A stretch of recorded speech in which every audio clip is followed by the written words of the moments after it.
جلسه 17 رو با عنوان امپریالیسم، مفهوم انحصار و جایگاه تئوری ارزش شروع می کنم.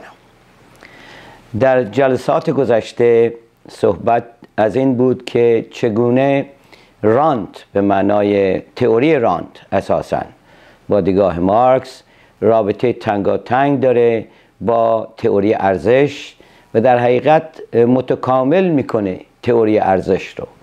یعنی تئوری ارزش رو در این مجموعه اگر ما با مفهوم یا کاتگوری یا به قول معروف یک بررسی رانت ما همراه نکنیم، ما هیچ بحث تئوری ارزش رو متکامل نکردیم.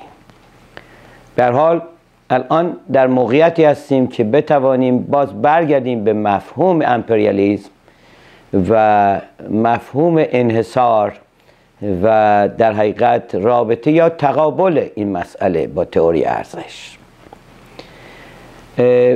من فکر میکنم که لنین بهترین وجه نشان دادن امپریالیسم رو در اثر مهم خودش، امپریالیسم بالاترین مراحل سرمایه‌داری، بیان کرده. بخارین در مورد امپریالیسم نوشته، حتی هابسون از دیدگاه لیبرالی خودش نوشته، شامپیتر نوشته از دیدگاه بستان نیمچه لیبرالی و به هر حال از دیدگاه حضورتون که عرض بشه مکتب اتریش نوشته. انواع اقسام ما اینا رو داریم و دیگر افرادی که در مورد امپریالیسم نوشتند بسیار هستند، ولی فکر میکنم این یعنی بررسی مشخصی که لنین کرده و به خصوص مسئله این که امپریالیسم رو به صورت یک دوران معرفی کرده خیلی اهمیت داره. این رو عرض کنم که این بزرگترین به اصطلاح کار اساسی لنین هست در این مورد که امپریالیسم رو به عنوان دوران شناخته. اجازه بدید به نکاتی که به اصطلاح در این مرحله لنین بهش اشاره کرده و مهم دانسته یک نگاهی بکنیم، برگردیم اینا رو دونه دونه بررسی کنیم و بگوییم یا بخاطر اینو به اصطلاح بفهمیم، درک بکنیم که چه چیز اساسش هست، اساس امپریالیسم هست، این تکیه بر کجاست. این که حالا یک سری لیست هست اینجا، خب مهم هست کدام اساسی هستند رو نگاهی بهش بکنیم. خدمتون که عرض بشه، ما در امپریالیسم لنین تمرکز تولید و انحصارها رو داریم. یعنی به هر حال در اون زمان حتی هابسون هم دیده که تمرکز وجود داره در تولید و بعدم انحصارها هست. بذارید اینا رو شمایی بشمارم که بعد برگردیم بر کدامی نگاهی بکنیم. لنین صحبت میکنه از بانک ها و نقش نوین آنها و بعد لنین نکته‌ای در مورد سرمایه مالی و اولیگارشی مالی عنوان میکنه. در همین رابطه صدور سرمایه که از خصوصیات امپریالیسم در اون زمان لنین صحبت میکنه. پنجم، تقسیم جهان بین اتحادیه های سرمایه‌داران یا انحصارات به طور کلی گفته میشه. ششم، تقسیم جهان بین دول بزرگ امپریالیستی یا قدرت های بزرگ. و بعد هم ما به نتیجه لنین میرسیم که امپریالیسم به مثابه یک مرحله خاص از سرمایه‌داری است. اینو عرض خواهم کرد که چقدر درست گفته این مطلب رو. و بعد باز برمیگرده لنین صحبت از طفیلی‌گری و گندیدگی سرمایه‌داری صحبت میکنه که این خیلی مسئله ساز هست به طور کلی که عرض خواهم کرد. حالا اگر ما این مجموعه رو، این نکات رو که عرض کردم که لنین گفته به صراحت بیام مورد بررسی قرار بدیم، ما اولین تکیه‌مون از دیدگاه به اصطلاح تئوری ارزش باید این باشه که تراکم و تمرکز سرمایه رو روش تکیه بکنیم، ببینیم چگونه شده است و نقش انحصارها رو. و بعداً هم صحبت از بانک ها خواهد بود. اگر از دیدگاه تئوری ارزش مارکس بخوایم نگاهی به این مسئله بکنیم، تمرکز و تراکم سرمایه اساس انباشت سرمایه هست که به طور کلی مارکس عرض کرده بودم در صحبت‌های گذشته که اساس تئوری ارزش رو بر اون نهاده. پس این یه چیز تازه‌ای نیست که صحبت از تراکم و تمرکز سرمایه بکنیم، ولی این مهم هست که در این مرحله ببینیم این تمرکز چه معنی میده، چون که در کنار اون لنین صحبت میکنه از انحصار. این چگونه به وجود آمده؟ انحصاراتی رو که با چشم میشه دید، انحصاراتی که هابسون بهش اشاره کرده و بعد استابیل لنین هم اون رو نشان داده. هیلفردینگ از اون صحبت میکنه، لوکزامبورگ از اون در یک چارچوب دیگری صحبت میکنه و دیگر اینا بزرگان هستند صحبت میکنه اساسا. و ببینیم که این چه رابطه‌ای داره. اگر برگردیم نگاهی بکنیم به مدار سرمایه، مدار کلی سرمایه که سه فرم مشخص سرمایه را، فرم مالی، فرم کالایی و فرم تولیدی رو در بر میگیره، در سه مدار که این سه مدار در حقیقت تنگاتنگ با هم در رابطه هستند، نگاهی بهش بکنیم که انباشت رو به اصطلاح باعث میشه نگاه بهش بکنیم، میبینیم که اگر به فرم کالایی سرمایه نگاه کنیم که کلاسیکا عملا در رابطه با اون خیلی چیز نوشته‌اند. در زمان ریکاردو صحبت از اینترنشنال ترید میکنه، مبادله بین المللی صحبت میکنه، بسیار نوشته، اهمیت به سزا داره ریکاردو در این مورد. نقش اصطلاح فرم کالایی کالا رو که از حیطه کشورها بیرون رفته و مبادله رو بین کشورها به اصطلاح ممکن میکنه در زمانی که این سیستم مدرن یا نظام سرمایه‌داری داره در حقیقت همه جا رو میخواد یواش یواش بگیره، خب اهمیت پیدا میکنه. یعنی این فرم مشخص سرمایه اساساً از حیطه به اصطلاح محدوده کشورها بیرون رفته. کالا در زمانی که هابسون صحبت میکنه، در زمانی که لنین صحبت میکنه، ضمناً صحبت از انحصارات هست. فرم مالی سرمایه از حیطه کشورها بیرون رفته و اینم اگر در نظر بگیریم در رابطه قرار بدیم با وضع کالایی که فرم کالایی کالا که از حیطه مرزها بیرون رفته، ما صدور سرمایه هم به عنوان کالا میتونیم در نظر بگیریم. یعنی همه کالاها به فرم متعارفش داره در حقیقت مبادله میشه. برگردیم به ریکاردو میبینیم که خب اینم سرمایه هم یک کالاست در حقیقت به اون فرم خاص سرمایه و این صدور پیدا میکنه. یعنی چی؟ یعنی بین کشورها مبادله میشود. این باز برمیگرده به دوره‌ای که کالا به طور کلی از مرزهای متعارف بیرون رفته، مبادله بین المللی انجام میشه و وقتی این کامل و متکامل شد، اون دور یا در حقیقت مدار سرمایه به فرم کالا در حد بین المللی، ما میبینیم که میتونیم از صدور سرمایه هم صحبت کنیم. ولی باز برگردیم به مسئله فرم مالی یا پولی سرمایه، میبینیم که در دوره بعد که همین دوره هابسون و لنین هست، اساساً میبینیم که از این فرم مالی هم از حیطه مرزها به در میره، یعنی مبادله بین المللی انجام میشه روش. در همین زمان هم هست یا یک کمی پیشتر که مارکس صحبت کرده بود، اشاره کردم به تشکیل شرکت‌های سهامی و این شرکت‌های سهامی یه عرابه‌ای هست برای ایجاد حرکت، یعنی ذخیره‌ای برای سرمایه به سبب اینکه انباشت رو بیشتر و بیشتر بکنه، به سبب اینکه تمرکز و تراکم سرمایه بیشتر شده و یواش یواش و آهسته آهسته در حقیقت رقابت بین سکتورهای مختلف در حیطه اقتصاد کلان بیشتر و بیشتر می شود، به این ترتیب بتواند یک چارچوبی برای یک وضعیتی بریزه که از حالت شخصی، یعنی مال و منال شخصی، بیرون بیاد و سرمایه به صورت مستقل بتواند در یک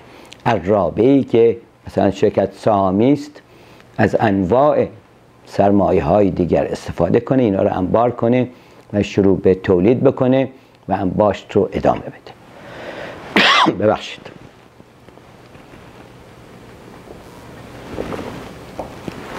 در این حیطه است که ما نمیتوانیم صحبت از سرمایه مالی بکنیم که از حیطه مرزها بیرون رفته و به شرکت‌های سهامی که تولید رو در حقیقت میچرخونن و میگردونند و در رابطه با مبادله هم هستند صحبتی نکنیم.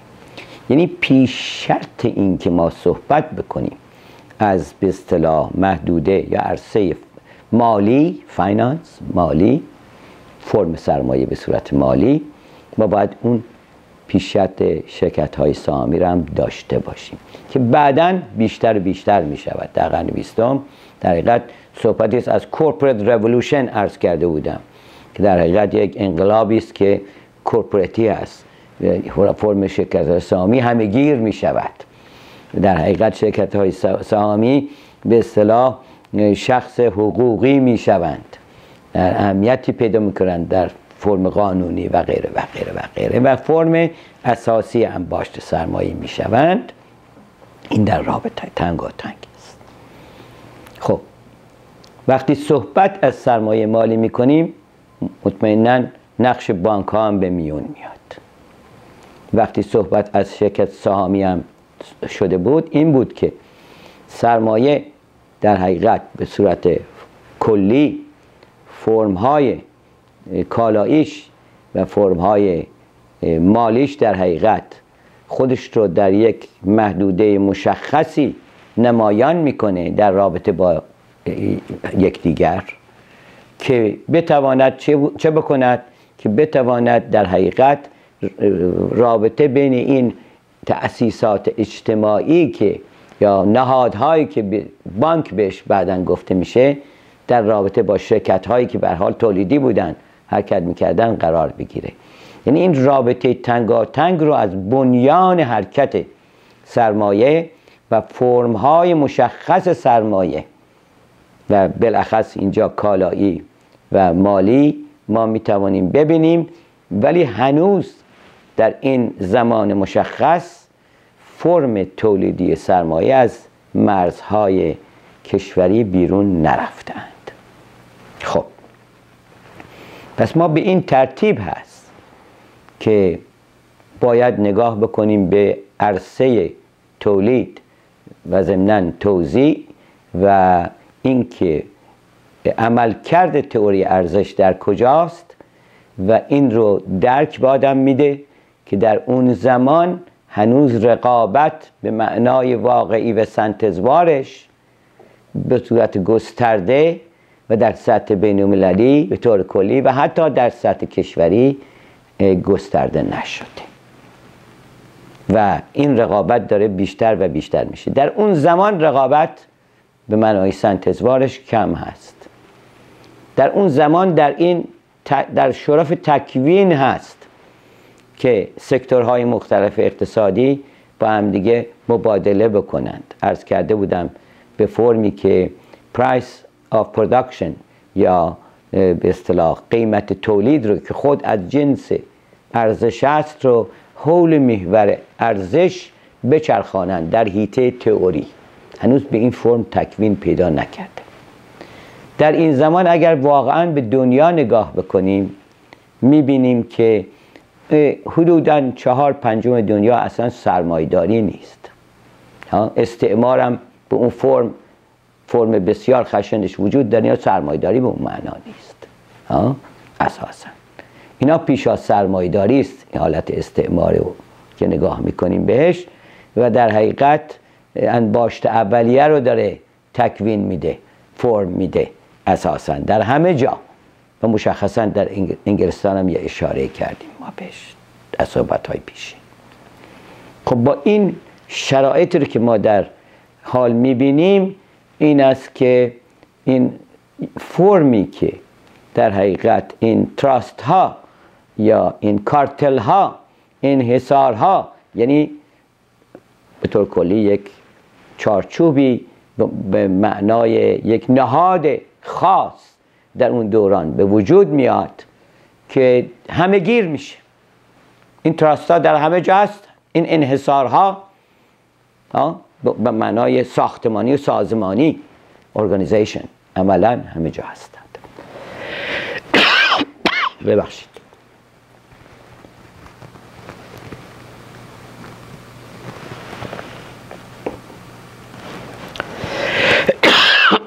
ببخشید.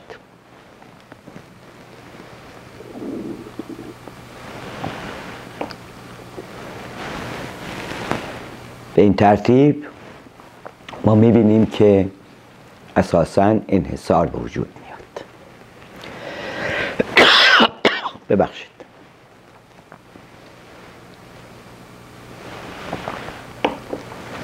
خب این انحصارات در اوائل تکوین سرمایه‌داری و رفتن سرمایه از چارچوب کشورها بیرون هست که متکی هست به دو فرم کالایی و مالی سرمایه که از مرزها دارن بیرون میرن، مرزهای دولت ملتی. ولی هنوز سرمایه به معنای تولیدیش که ارزش اضافی چارچوبش هست از محدوده این کشورها بیرون نرفته. به این ترتیب اگر ما به انحصار به عنوان یک نهاد بینابینی نگاه بکنیم، خیلی بهتر است در رابطه با تئوری ارزش. لازم هست که ما این گونه نگاه بهش بکنیم.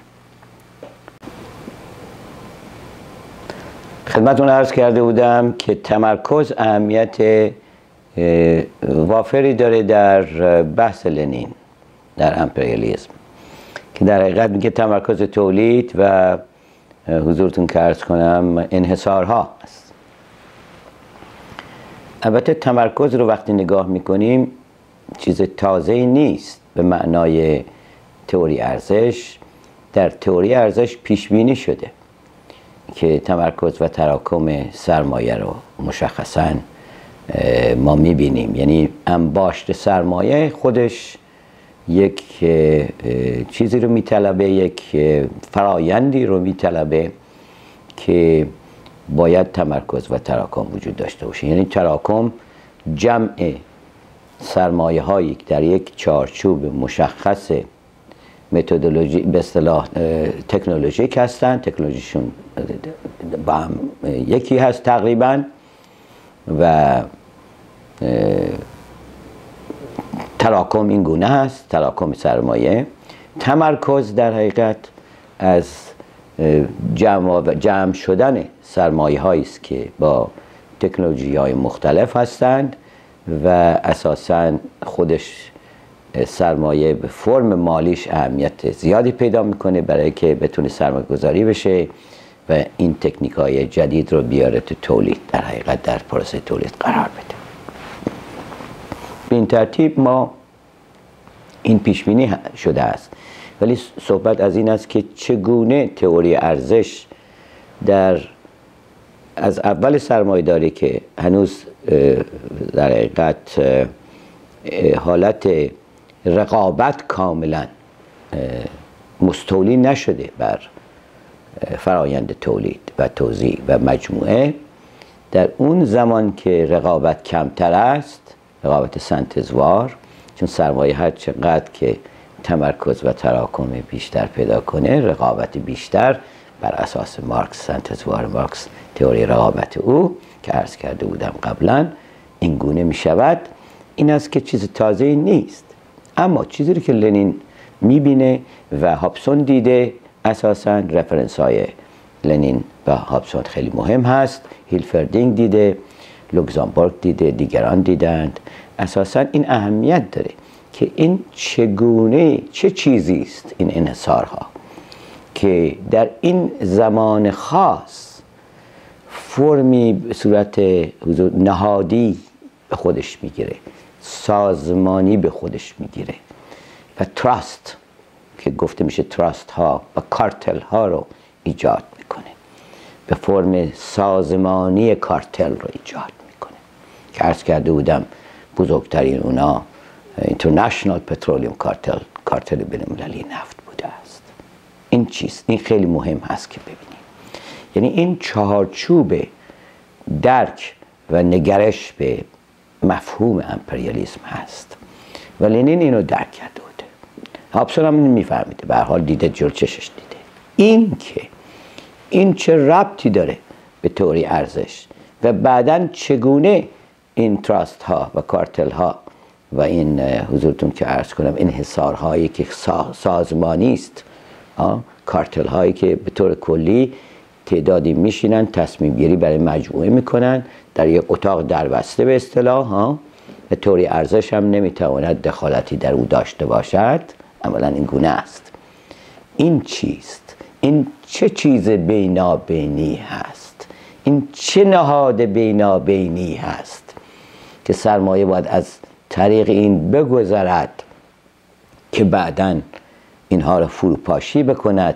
اینها چه چوب های زیر بغلی هستند؟ بحث من اینه. این بحث باید باشه. یعنی ما صحبتمون این است که از یک دوره گذار امپریالیسم باید بگذریم ما، و این نهادها هم به این فرم انحصاری وجود داره. عرض کردم که در مورد مدار سرمایه به طور کلی که متکی به سه فرم مشخص سرمایه، فرم کالایی، فرم مالی یا پولی و فرم تولیدی هست. در مدار مشخص انباشت ما فرم کالایی رو قبلا در زمان ریکاردو و قبلش هم دیده بودیم و ریکاردو خودش در رابطه با مبالغه بین‌المللی خیلی چیزها نوشته و خیلی هم کارهای شگرف هم کرده تو کلاسیکا، نشان داده که چگونه این فرم کالایی به زعم مارکس البته فرم کالایی سرمایه از حدود مرزها میگذرد و به این ترتیب ما میبینیم که فرم کالایی سرمایه اساساً به مفهوم یک رابطه اجتماعی اساساً از حدود مرزهای بین‌المللی میگذرد و این گونه است که صحبت از مبادله بین‌المللی ما میکنیم. اول مبادله بین‌المللی انجام میشود و بعد هم میبینیم فرم مالی و پولی سرمایه از حدود مرزها میگذرد.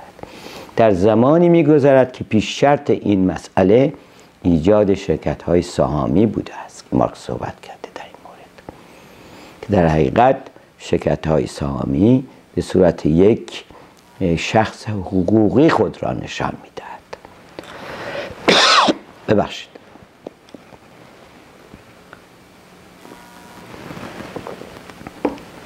یعنی شرکت‌های سهامی به صورت یک عرابه‌ای مجموعه سرمایه‌های تک افتاده متعلق به اشخاص رو جمع می‌کند در یک مجموعه که در حقیقت حیطه انباشت رو بیشتر بکند و کمک به تراکم و تمرکز بیشتر سرمایه بکند. چرا این کار می‌کند؟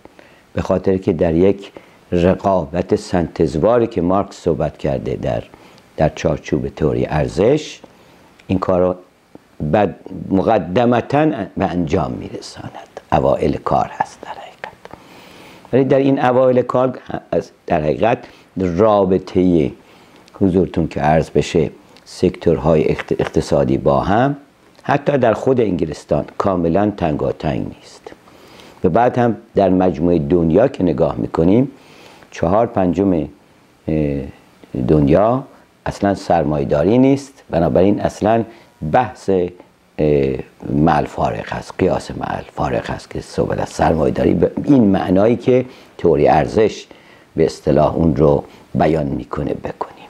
اوائل کار هست، یعنی تئوری ارزش در اوائل سرمایه‌داری کمتر سرمایه‌داری رو بیان میکند و ضمناً در موقعی که سرمایه‌داری تکوین پیدا میکند چوبی زیر بغل را از زیر بغل میاندازد، یعنی همین انحصارها، کارتلها، اون موقع بیشتر سرمایه‌داری رو بیان میکند. در سطح گلوبالایز شده یا جهانی شدن روابط اجتماعی سرمایه، اون خیلی خیلی بیشتر هم اساساً برای همین زمان نوشته شده. اساساً این سرمایه‌داری که همه جا رو گرفته، از بنیان به اصطلاح بوردر یا مرزهای کشوری دولت ملتی گذشته است میکند. اگر با این چارچوب نگاه بکنیم این دوره خاص امپریالیسم را که لنین به درستی میگه دوران خاص و دوران هم هست و بحثاش علیه کاتسکی هست که یک به اصطلاح یک پالیسی هست، به اصطلاح یک فرمی هست که یک افراد میشینن و تصمیم گیری میکنن و یک کاری میکنن ها. این وضعیت نیست، دوران خاص هست، استراکچر خاص داره، ساختار خاص داره، یک دوران مشخصی هست، به درستی میتونیم بیانش بکنیم. خدمتتون که عرض بشه در این مورد رابطه تنگاتنگی با بانک ها رو ما میبینیم که فرم سرمایه مالی اساساً از حیطه کشورها دولت ملتی بیرون می آید، ولی هنوز این فرم تولیدی سرمایه که ضمناً همزمان با دو تا فرم دیگرش در مدارهای مشخص خودش باید بعدها آمده است، باید از این مرزهای دولت ملتی بگذرد که همه جا را فرا بگیرد، که انباش در حیطه جهانی انجام بشود، که اون وقت که صحبت میشه از بازار جهانی که مارکس صحبت کرده اون زمانها به صورت بالقوه بالفعل بشود، اساسا سرمایه‌داری، اون موقع است که ما میتونیم صحبت ازش بکنیم که سرمایه‌داری همه جا رو گرفته و این خود باعث فروپاشی کارتل ها میشود. این انحصارهایی که به صورت سازمانی درست شده است میشود. ببخشید.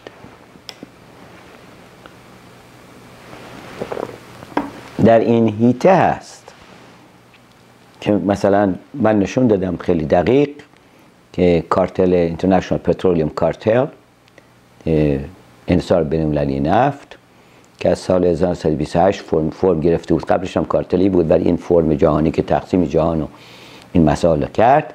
و وقتی هم به لنین نگاه میکنیم به درستی لنین گفته که تقسیم جهان بین اتحادیه‌های سرمایه‌داران گفته میشه یا انحصارات، به درستی است. در اون زمان به درستی هم باز لنین صحبت میکنه تقسیم جهان بین دول بزرگ. اونم از نظر سیاسی من نشان دادم در بخش نفت که در حقیقت این کارتل بین‌المللی نفت در رابطه با اصطلاح سیاست خارجی آمریکا و انگلیس اساساً بود و چگونه این بند ناف سیاست خارجی آمریکا رو، خصوصا آمریکا رو نگاه بکنیم، به کارتل نفت بود. اینا رو من نشون دادم در هم کتاب نفت ماشین زمان و هم در پریلود تو the foundation of political economy، کتاب اخیرم که صحبت کردم در بارش. پس این واقعا درسته. صدور سرمایه هم که عرض کرده بودم که سرمایه به صورت کالا شده، همه نوع کالا مبادله میشه در سطح بین‌المللی. از آن ریکاردو شروع شده، قبلش هم شروع شده بود ولی بالا گرفت و بحث ها رو ایجاد کرده، کلاسیکا. و خب سرمایه هم یک کالاست، به این فرم خاص بهش نگاه بکنیم دیگه، هم کالاست و این خیلی اهمیت داره. سرمایه کالاست. یعنی چی؟ سرمایه در حقیقت اگر نگاه کنید نتیجه یک نیروی کار هست. نیروی کار بازار پیدا کرده، عرض کرده بودم، گویی که کالاست ولی فرق میکنه با کالای دیگه، بیشتر از ارزش خود میسازد و غیره، ولی به هر حال کالاست. از مرزها به فرم کالایی سرمایه خارج شده، از مرزهای دولت ملتی صدور سرمایه. خب اینا همه درست هست، ولی وقتی نگاه میکنیم که و ضمناً امپریالیسم به مثابه دوره خاص هست، لنین گفته به درستی. ولی وقتی لنین صحبت میکنه میگه این طفیلیگری و گندیدگی سرمایه‌داری است، این یک چیز دیگری را هم به غیر از این بحث هایی که توسط چپگرایان سنتی شده یه بحث دقیق تری رو پیش میکشه که در زمانی که 4/5 دنیا سرمایه‌داری نیست، در این زمان چگونه سرمایه‌داری به دوران پیری و طفیلیگری خود میفته؟ اینجوری اگر نگاش بکنیم یعنی دیگه باید بره. مثلا داریم صحبتش میکنیم به این معنا. این خیلی بحث برانگیزه. این نیست که اونها فساد ندارند، فساد مالی وجود نداره در این به اصطلاح مجتمع‌های مالی، همشون فاسدند، ولی از دیدگاه روابط اجتماعی سرمایه که به طور کلی جهان رو باید بگیره دیگه در یک پروسه یا فرایندی، چه معنی میتونه داشته باشه؟ بحثای من زیاد کردم در فصل 5 کتاب پریلود، در حقیقت انتقاد لنین هست و خب میتونید نگاه بهش بکنید. فقط من خلاصه میکنم، فقط میگذرم از این به خاطر که ما حدوداً در این بحث میخوام یک چارچوبی رو به دست بدیم در رابطه با اقتصاد سیاسی. خب و ضمناً صحبت لنین کرده بود، قبلا هم صحبت کردم، در این مورد اشاره بود که رکود عظیمی ایجاد میکنه این انحصارات. انحصاری، سرمایه‌داری انحصاری به همون فرمول شده توسط پالسویزی و دیگران، همون اساس دیگه رکود ایجاد میکنه. یعنی نرخ یا حرکت تکنولوژی رو متوقف میکنه. این بحث قبلا بود دیگه. اینا همه تو اون جریانات تو وضعیت هست که لنین صحبت میکنه. یعنی یک نگرش دیگری است که تعارض داره با دیدگاه تئوری ارزش مارکس از یک طرف و از طرف دیگه تعارض داره با معنی رقابت که در حال تکوین هست در این دوران، که در حقیقت باید بگذرد از این دوران خاصی که بینابینی است، که در زمانی که این فرم تولیدی سرمایه از مرزهای متعارف گذشت، پخش شد در جهان، این سمدار تنگاتنگ در حیطه جهانی حرکت میکنند برای انباشت و این سه فرم سرمایه مورد استحاله قرار میگیره، تبدیل و تبادل میشود و انباشت رو در سطح جهان ایجاد میکند، که اون وقت این انباشت هست که در رابطه با رابطه تولیدی است، رابطه اجتماعی میشود و به همین فرم هم اگر به تئوری ارزش نگاه بکنیم، تئوری ارزش یک تئوری در سطح کلان هست، یک دوم این که تئوری هست که طبقات رو در مقابل هم قرار میده،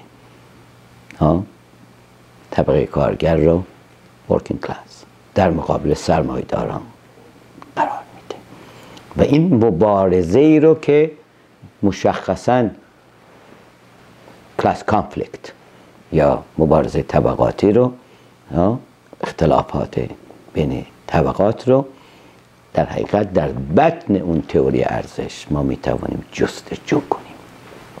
خب پس ما یک دوران بینابینی باید ببینیم امپریالیسم رو، اگر این گونه معنی می شود. یعنی امپریالیسم توپ و تفنگ نیست. میتونه توپ و تفنگ هم البته داشته، همه جا داشته. یعنی بریم تو توپ و تفنگ، ما با توپ و تفنگ نمیتونیم توپ و تفنگ رو بیان بکنیم که امپریالیسم به اصطلاح معنی کردیم. پس ما باید خود همانگویی رو بذاریم کنار که بسیاری از تعدادی از چپگرایان سنتی این کار میکنند. و به این طریق ما چه کار بکنیم؟ بریم برگردیم به حرکت، یعنی با معیار تئوری ارزش محک بزنیم این دوران رو و نگاه کنیم که چرا تئوری ارزش کارساز نیست تو این زمان. تعدادی میشینن تصمیم میگیرن تو اتاقها عمل میکنند و ضمناً چگونه میشود که این انحصارها فرق میکنه. وقتی صحبت میکنیم از تمرکز و تراکم سرمایه، اینو تشخیص بدیم، مشخصا تشخیص بدیم که هر چیزی گنده شد انحصار نیست. و به صورت سنتزوار به فرم مارکس به رقابت نگاه کنیم، میبینیم که اون وقت متوجه میشیم که باید از این دوران بینابینی گذشته باشه. این انحصارات فروپاشی میکنن. من در نفت که بزرگترینش هست، بخش نفت در جهان، کارتل نفت، من نشان دادم که بعد به فرم رقابتی و انحصار زدایی می شود، رقابتی می شود و گلوبالیزاسیون یا جهانی شدن نفت رو بر اساس تئوری ارزش من نشان دادم اونگونه می شود. خب به این ترتیب ما امپریالیسم رو به عنوان یک دوره مشخص باید بهش نگاه کنیم، خاص، نه دوره بالاترین مرحله سرمایه داری. گفته شده است که ترجمه درستی نشده از کتاب لنین سرمایه داری، اون جزوه. خب ممکنه، ولی اگر جاهای دیگه لنین رو نگاه بکنید، کارهای دیگه است که درباره امپریالیسم نوشته، بسیاری نوشته، نگاه کنید، باز این ایده متبادر میشه در ذهن که گویا تمام شده، گندیدگی داره دیگه این سرمایه داری، دیگه رسیده به خط آخرش، دیگه تمام شده است. اینو دقیق نگاه بکنید دیگه، هر گونه که میخواد نگاهش بکنید. و بعدم یک رکود عظیم به خاطر که جلو تکنولوژی رو هم داره میگیره وجود داره، یعنی کارهای دیگه هم نگاه کنید، المانهای دیگر. و وقت به جایی میرسیم که ما رسیدیم به خط آخر و ما سرمایه‌داری رو تموم شده به معنای کلیش میبینیم و این تئوری ارزش هم عملا نگاه بکنید، چون این به اصطلاح تأسیسات اجتماعی نظیر انحصار هست، معنای این افرادی که دور هم میشینن مثل کارتل نفت، اینا تصمیم گیری کردن دیگه، واقعا نشون دادیم که تصدیق حرف لنین هست، اینا تصمیم میگیرند و در نهایت هم سالها بعد هم برای دنیا تصمیم میگیرند. من نشون دادم که فروپاشی شدند، این تصمیم دیگه نمیگیرند، یعنی پدر صاحب بچه‌شون از داخلشون در اومده، فروپاشی کردند اونا. و این است که یا کوس و ریش بند نمیشه که این است که پارسویزی گفت تئوری ارزش مارکس برای قرن 19 خوب بود، ما تئوری سرمایه‌داری انحصاری داریم برای قرن 20 و بعدش. سمیر امین صحبت میکنه، میگه تئوری به اصطلاح انحصاری سرمایه‌داری داریم موقعی که به اصطلاح در کلمه گلوبالیزاسیون به کار میبره. قبلا ازشان یک نقل قول خونده بودم براتون و همینطور میزن و قرقاتی و جلو میره بدون که فکر کنه متن مارکس چه بوده است، تئوری ارزش چه میگوید و رقابت چیست و دنیا رو به اصطلاح گلوبال ساوت، گلوبال نورت، یعنی به اصطلاح جهانی شده، کشورهای جهانی شده جنوبی و شمالی تقسیم میکنه به همون منوالی که قبلا تئوری وابستگی رو صحبت میکرد، قبلا میکرد، و بعد هم به همون فرم سرمایه انحصاری، سرمایه‌داری انحصاری صحبت میکنه. یعنی درست عکس مارکس صحبت میکنه. خیلی مهم است که اینو ما بدونیم دقیق. خدمتتون که عرض بشه، پس بذارید چند تا مطلب رو جمع‌بندی کنم اینجا. اگر ما سرمایه‌داری رو در اصطلاح دوره تموم شدهش رسیده به یه جایی و دیگه حالا دورانی است که از شکوفاییش هم گذشته، دیگه حالت گندیدگی پیدا کرده به معنای به اصطلاح دقیقش، نه اینکه 4 تا میرن زیر میز یک کارایی میکنن و نمیدونم فاسد هستن. از این صحبت ها ما همیشه فاسد داشتیم، تمام تاریخ فساد بوده است. این گونه انجام بدیم، فساد رو معنی نمیکنه، خود همانگویی است. اگر در اون چارچوب ببینیم که آخر کار هست، پس ما نه رقابت سنتزوار مارکس رو قبول داریم و بر همون اساس تئوری ارزش رو قبول نداریم. یعنی میگیم کار نمیکنه. ما اون زمانا بود، یعنی با دیدگاه بورژوازی که به رقابت نگاه میکنه، از هابسون به بعد عرض کرده بودم، نکات گفتم خدمتتون در گذشته در همین سریز صحبت ها و جلسات. یا این رو باید قبولش کنیم این گونه که پالسویزی کرد، یا اینکه بیایم هی بازی کنیم دور این مسئله، هی تئوری ارزش، بعد بریم اون کارها رو بکنیم، اون بحث ها رو بکنیم، مثل سمیر امین، مثل دیوید هاروی، این کارها رو بکنیم. یا اینکه نه، بگیم ما یه دوران خاص هست، این دوران خاص بینی بوده است، فروپاشی کارتل ها رو ببینیم چگونه شده است، اینتراگراسیون سرمایه رو به حساب کارتل و انحصار نگذاریم، چرا که باید درک درستی داشته باشیم از تئوری رقابت سنتزوار مارکس و نقش تئوری ارزش رو که اولا یک تئوری در حد اقتصاد کلان است، 1، 2 در رابطه با انتشار مناسبات اجتماعی سرمایه‌داری است در جهان، از بیرون رفتن مرزهای به اصطلاح دولت ملتی شروع میشه و غیره، و فرم‌های سرمایه به طور کلی در چارچوبه حرکت جهانی خود رو تکوین میبخشند و این سرمایه رو به طور کلی ارزش اضافی رو تولید میکنن در سطح جهان خارج از این مرزهای دولت ملتی و انباشت رو باعث میشوند، انباشت ثروت رو. و در همین حال سوم، این خود یه تئوری طبقاتی است که طبقات رو در مقابل هم گذاشته و شکاف طبقاتی را هم ما میبینیم که تولید سرمایه‌داری در این لحظه که سرمایه‌داری جهانی شده، گلوبالیزاسیون معنیش هست، میبینیم که این شکاف ها در رابطه با اصطلاح عرصه توزیع هم بسیار واضح است. ما از عرصه توزیع میفهمیم که تو تولید چه خبره، چون میبینیمش به چشم، که حتی افرادی مثل پیکتی در مورد اون چیز می‌نویسن به درستی در توزیع نوشته، در تولید چیزی نمیفهمند. به نظر من این رو میفهمند.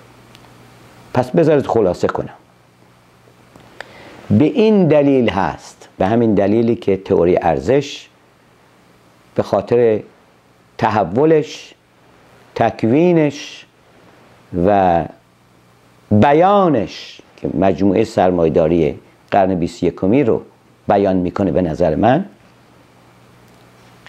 این تئوری ارزش هست که نتیجه کلی است که دوران امپریالیسم که علم یکن میکنه. یعنی امپریالیسم رو در حقیقت یه دوره خاص میبینه در گذشته. دوران امپریالیسم، نگفتم حرکات امپریالیستی نمی شود. و در این دوران بنابراین که ما میبینیم بعد از گلوبالیزاسیون که از سالهای 1970 دهه 70 شروع شده، از اواخر دوره 70 فروپاشی پاکس امریکانا انجام شده که بعدا نکته خواهم گفت در جلسه بعدی. و اساساً چگونه می شود این در حقیقت گلوبالیزاسیون سرمایه است که تضاد پیدا میکنه با پاکس امریکانا و ضمناً هژمونی آمریکا را ملغا میکند.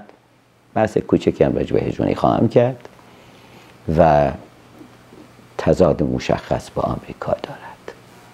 به این نئولیبرالیسم آمریکایی هم که صحبت میکنیم که همه جا پراکنده شده و تو ایران هم این تب کردند، این تازه به دانشگاه‌های نئولیبرال ایرانی که اونم یه بحث کوچک در مورد نفت خواهم کرد.